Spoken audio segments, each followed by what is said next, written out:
Hunting wildebeest with a submachine gun? Hunting without a license, is that the charge? Next on Ebert and Roeper, Nicolas Cage in Lord of War, we've got the early review. Telling me I have a grandchild I don't know about? Barbara Redford, Jennifer Lopez, and Morgan Freeman in An Unfinished Life.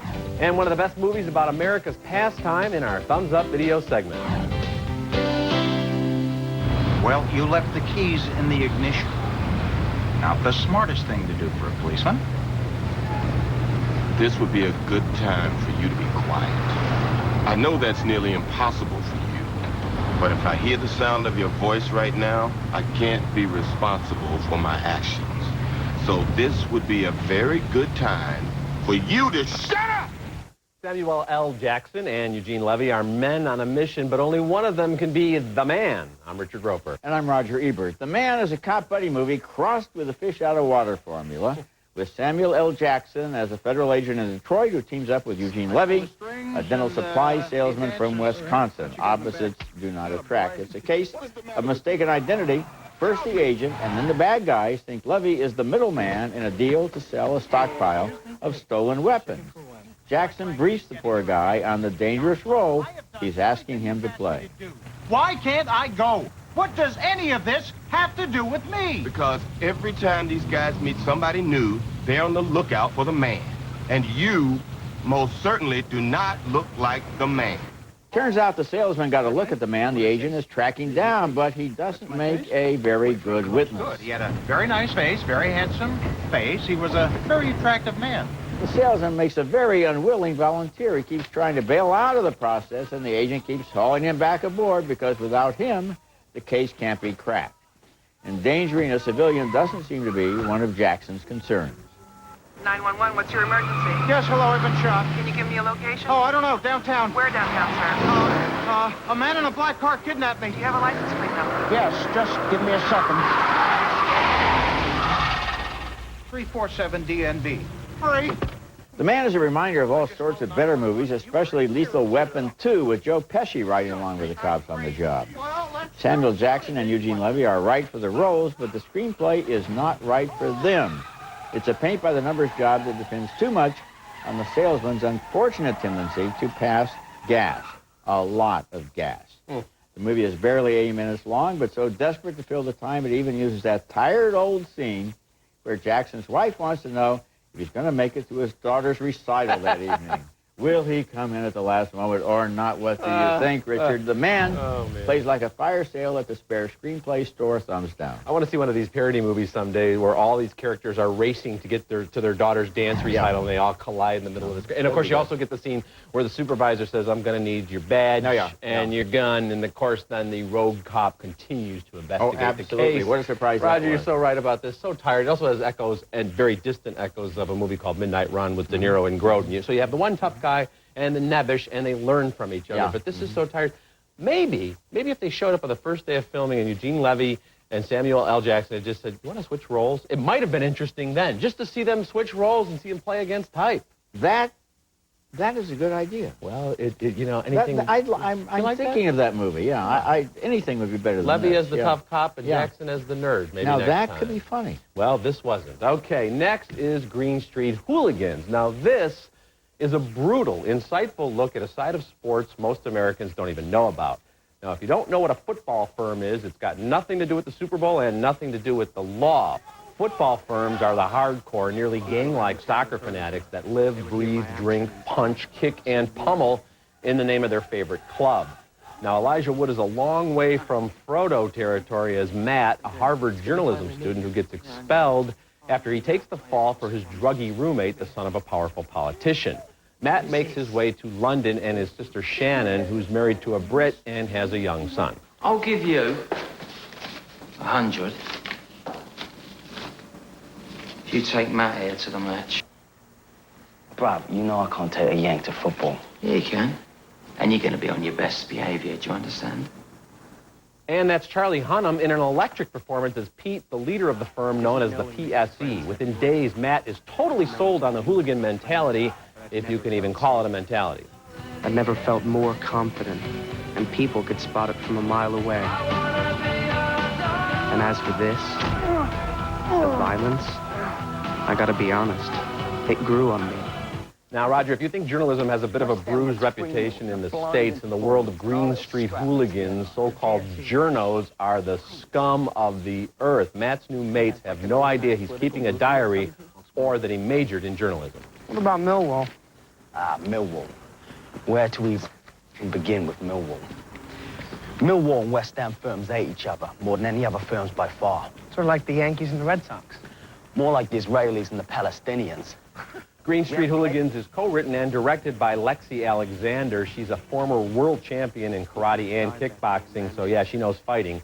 At times, Alexander is overly romantic in her depiction of these fights. We get slow-motion shots and plaintive ballads as if these guys are noble gladiators instead of emotionally stunted little boys who have just never grown up.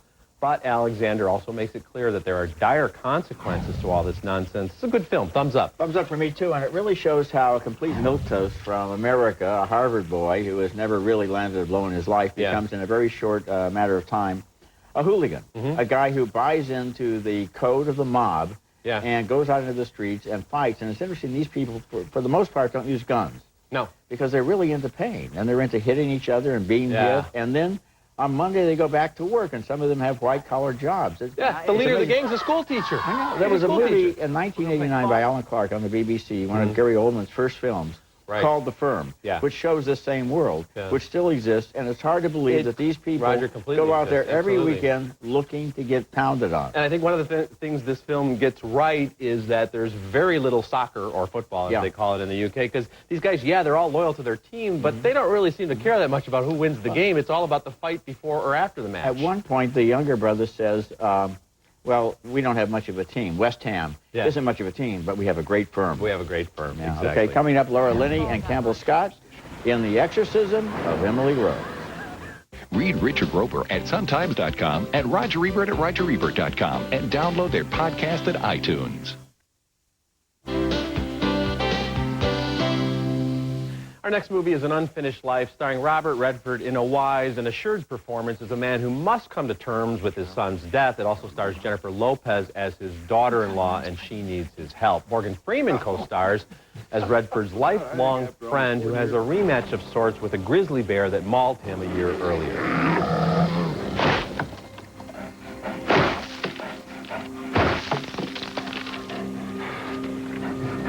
Just keep going. An Unfinished Life got 2 thumbs up on last week's show. It opens this week. You know, last week when we reviewed it, we used the phrase old-fashioned as a form of praise. Because this is a well-constructed, traditional film with strong characters, an interesting story, good development, great scenery, and on and on. It's like a film was made in the way that they used to be made. Exactly, and as you pointed out last week, Roger, this is a movie that sat on the shelf for a couple of years because of Miramax's various problems, but it's not because, I don't think at all, because there was a problem with the film. It was just a matter of finding the right time to release it. It's a good film. Yes. The Exorcism of Emily Rose begins with the arrest of a priest suspected of murder. The prosecution claims that by attempting an exorcism on a disturbed college student, the priest was responsible for her death. Flashbacks show the girl, played by Jennifer Carpenter, undergoing an agonizing ordeal, and the priest, played by Tom Wilkinson, using the ancient rite of exorcism. Egosum creentus habitat. Et egosum qui venet in nomine Eus. Non patas me expellere sacerdos. Laura Linney is the defense attorney. Her firm has been employed by the Archdiocese, which wants as little publicity as possible, so that her boss at the firm orders her to accept a plea bargain and close this case as quickly as she can. But Father Moore doesn't want to make a deal. I'm not afraid of jail. What I care about is telling Emily Rose's story. I want people to hear what only I can tell. And what is that? What really happened to Emily and why. It really all comes down to a matter of belief. If you believe in demons, Father Moore was justified. And if you don't, he may have contributed to the girl's death. But how can matters of faith be entered as evidence in a courtroom? I fell asleep, but when I woke up, she wasn't beside me.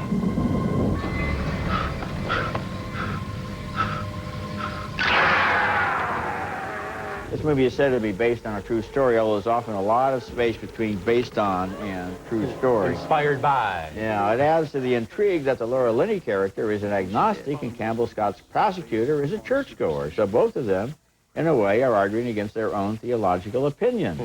Tom Wilkinson makes the priest a simpler and more open character, a man who thought he was doing the right thing and still believes that Emily Rose was possessed by a demon. Unlike most movies involving exorcism, this one is not about suspense and terror and special effects, although there's some of that. It's about people and what they believe and about what happens when religion and secular culture meet in a head-on legal smash-up. Thumbs up. Well, Roger, thumbs up for me as well. I think this movie works as a thriller, a supernatural thriller. Some really good scares there. There was one moment in a classroom that really just got to me. Very scary stuff. And as a courtroom drama, very effective. So you have two different movies. And whether you believe any of this stuff, I mean, you personally as a viewer, you could at least believe where these characters are going. And you made a good point, I hadn't thought about that, that the two attorneys are really kind of arguing against what they believe in their heart, but that's the case they have, and they both do a wonderful job. It's interesting the Archdiocese takes the position it does because the church does believe in demons, does have the right of exorcism, but doesn't really like to publicize it very much. Right. And kind of plays it down because it's been sensationalized in these movies and best-selling books. And so when the case comes up, they would just like to get it under the carpet and forget about it. And they're willing to sacrifice their priest. It's interesting, though. We've talked on this show about how so many movies have kind of an anti-Catholic, anti-priest feel. This movie doesn't have that. I mean, Tom Wilkinson's character is very well played, and he's a complete human being. So I think it's fair in its treatment of how the church handles this, and it's just a well-rounded, well-crafted movie. He's really the only person on either side, anywhere in the case, who wants to have Emily Rose and her story come out. He's concerned about the victim. Coming up later in the show, Nicolas Cage stars in Lord of War, and next, baseball and country music in our Thumbs Up video segment. Ebert and Roeper's Thumbs Up Video is brought to you by Nestle Raisinets. At the movies or at home, Raisinets. See what's happening here? Do you want to die here? Huh? Is that what you want? Of the new movies on DVD that are already in stores, Crash is by far the best. And that is a movie the public found, because when it opened last spring, it had only modest expectations from the studio, and the word of mouth was so strong, it just kept building week after week and theater after theater, all summer long as people told each other about it. And not just the word of mouth, the word from the balcony right here. I'll take a little bit of credit, so can you. Okay, now we got some good movies that are coming up this week on video. Now, we are in the pennant stretch, and Roger, my beloved White Sox are hanging on and looking good, but it's the Red Sox who are celebrated in my video pick, Fever Pitch. This is a movie that did not do great business in theaters, but it's one of the best movies I've ever seen about what it means to be a hardcore sports fan who's not a Green Street hooligan. Jimmy Fallon and Drew Barrymore have a wonderful rapport, with Fallon as the nutball fan and Barrymore as the woman of his dreams who's trying to understand his obsession. For when we go to the games together. Thanks. It's what the players wear. It's authentic. I gotta be honest. This is getting me hot. The DVD extras include one of the best gag reels I've ever seen. Oh, you know, Ben, darling. This Red Sox thing, bit of a problem. Fever Pitch is funny and sweet, and when the Red Sox screwed up the original storyline by actually winning the World Series, the Farrelly brothers improvised and came up with a perfect ending. It's a really good movie. My video pick this week is the 25th anniversary edition of Coal Miner's Daughter, with Sissy Spacek's Academy Award-winning performance as country singer Loretta Lynn. Loretta's life itself sounded like a country song. She was married when she was only 13, but luckily to a good man, played by Tommy Lee Jones, who hears her singing, thinks she has talent, and buys her a cheap guitar. What'd you get me a guitar for? Because I like the way you sing.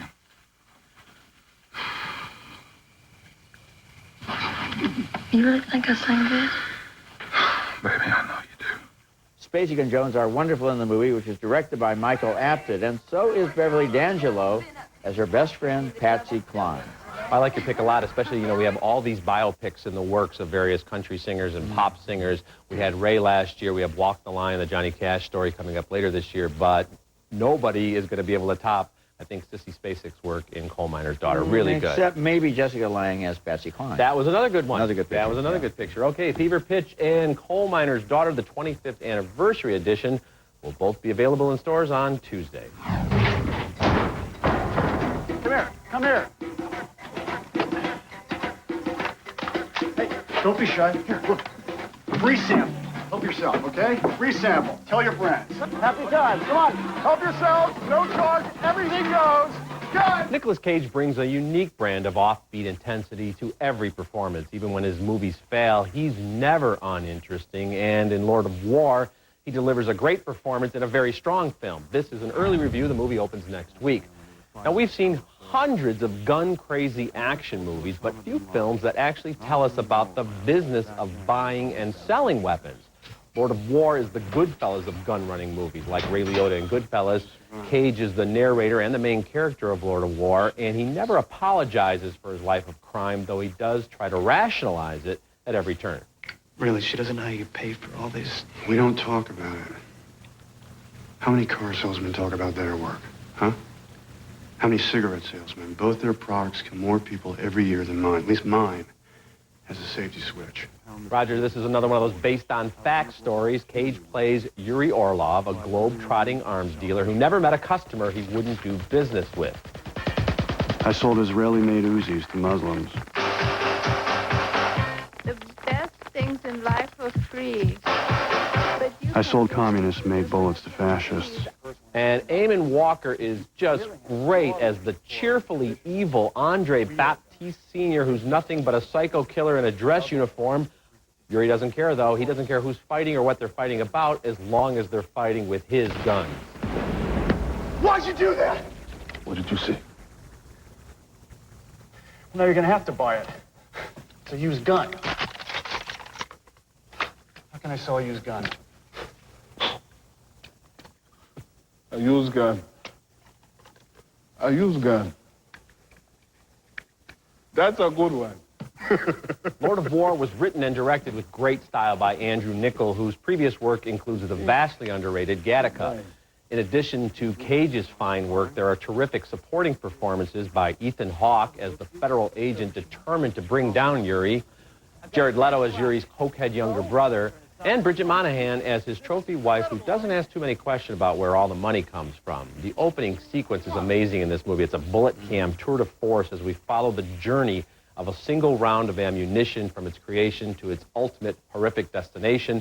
From that point on, it just gets better. This is the best international thriller since The Bourne Supremacy. Big thumbs up for me. And it reminded me, too, of The Insider, because it talks about exactly how business and intrigue and crime all go together. And this character played by Cage, who likes to dress in black, he's got his neat tie and his shine shoes, even when he's on a landing strip in the middle of a mud flat somewhere in Africa, thinks that because he does business with these people and they need him, he's immune. Right. And he can't be hurt by these weapons that are murdering so many other people. But as he tries to keep his moral detachment, it becomes more and more chilling, and yet you realize that's exactly what's going on in all of these wars, in Africa and Bosnia and areas like that. Money is being made. Yeah, it's amazing. And actually, you know, his younger brother, who seems like the screw-up and the irresponsible guy, and he's got this drug addiction, but part of it is because the younger brother just can't do it anymore. He can't just say, let's make money, and not pay attention to the fact that literally right next to them, the war is being fought while they're making these deals, and he just can't handle that anymore. Cage is so good at intensity, at being intense, at being focused, at being kind of crazy effective. Yeah, there's something about him. He really sells his character. I can see the movie not working with a more bland actor. And you know, it covers something like 20 years in this guy's life, and Cage doesn't bother trying to look younger or different. He just he just sells the performance at every turn. We'll be back to recap this week's show right after this. Who's this? I pull the strings and he dances. All right. Okay, recapping the movies on this week's show. It's The Agreement Show. 2 thumbs down for The Man. 2 thumbs up for Green Street Hooligans, 2 thumbs up for An Unfinished Life, 2 thumbs up for The Exorcism of Emily Rose, and 2 big thumbs up for the best movie on the show this week, Lord of War. It opens next week. And that's really a good one. We'll be back with our picks for the movies to see in theaters this weekend. Visit our website at ebertandroper.tv or at movies.com. We were talking about Lord of War, and a movie that's kind of related to it is The Constant Gardener, which is in theaters right now. That's the one I would recommend. Both of these movies show how foreign money goes into Africa, is largely sidetracked by local corruption, and then is taken back out again by Western entrepreneurs. It's a very crooked and discouraging process. Yeah, and this is a great film, and you and I were both a little concerned with that Wednesday, August 31st release date that The Constant Gardener would get lost in the shuffle, but so far, Very encouraging because it's doing great numbers in the cities where it's playing. Next week, we'll be back with reviews of Reese Witherspoon and Mark Ruffalo and Just Like Heaven. Until then, the balcony is closed.